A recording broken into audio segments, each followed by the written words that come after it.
So today we're going to check out a full motion bracket that's made for extra large TVs. So we're going to compare it to something like the VLM6800 or the Vogel's TVM5855.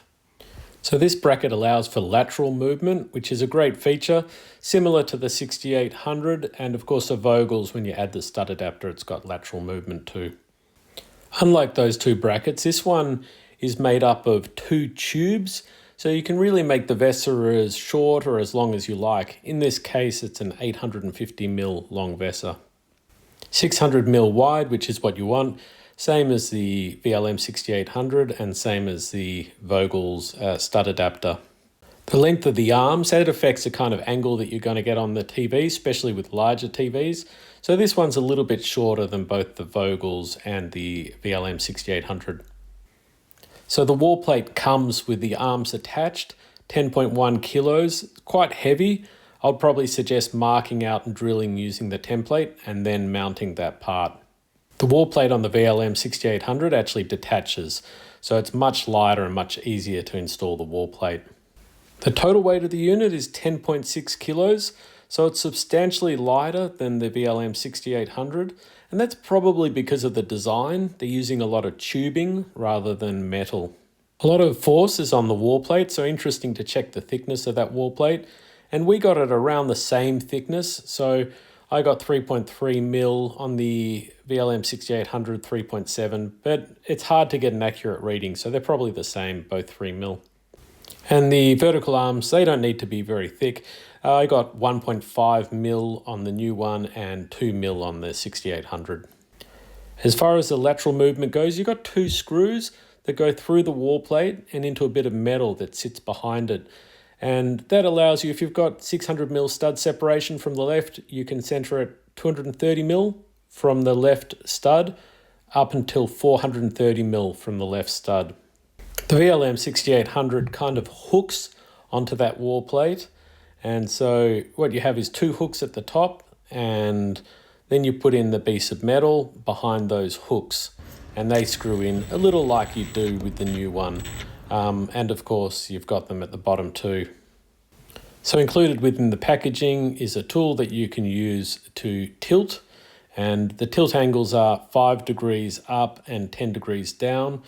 The 6800 had a lever that would control the tilt, and this was probably my own major criticism for the 6800. Once you put lots of weight on it, it would slip. The new one also has 3 degrees left and right screen leveling, which is a handy feature, and it does it because it's got basically 2 bits of metal there. There's a little bit of play, but it actually didn't cause any issues. Here's a picture inside one of the arms, so it looks very Sanus-like. I have a feeling that most of the metal within this bracket is 2 mil thickness. Here's a look inside that horizontal bar that sits behind the TV, and checking the height of those vertical bars, 400 mil, which will be okay for most TVs. We attach the vertical rails to the TV testing board.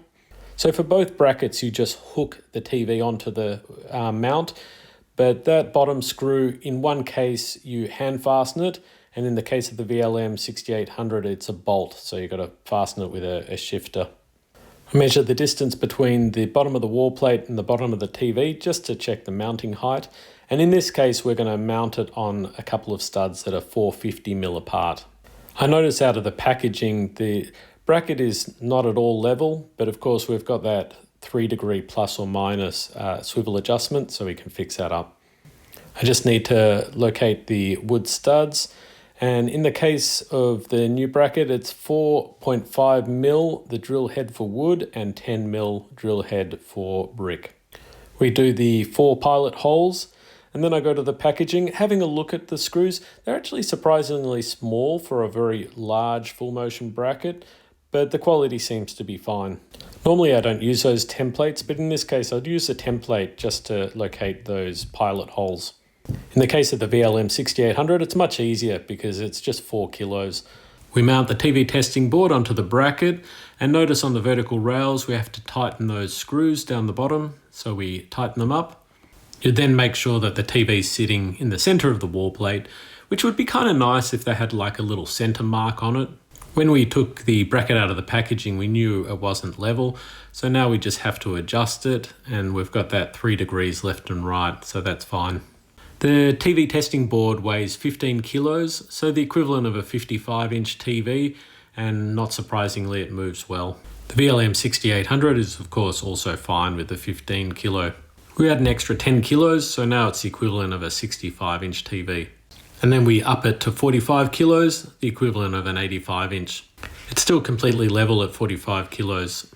And we also add that weight to the VLM6800, so 45 kilos, the equivalent of an 85-inch, and it moves really well. I would probably say slightly better than the full motion that we're testing today. We increase it to 65 kilos, which I think is probably outside of what you would ordinarily need.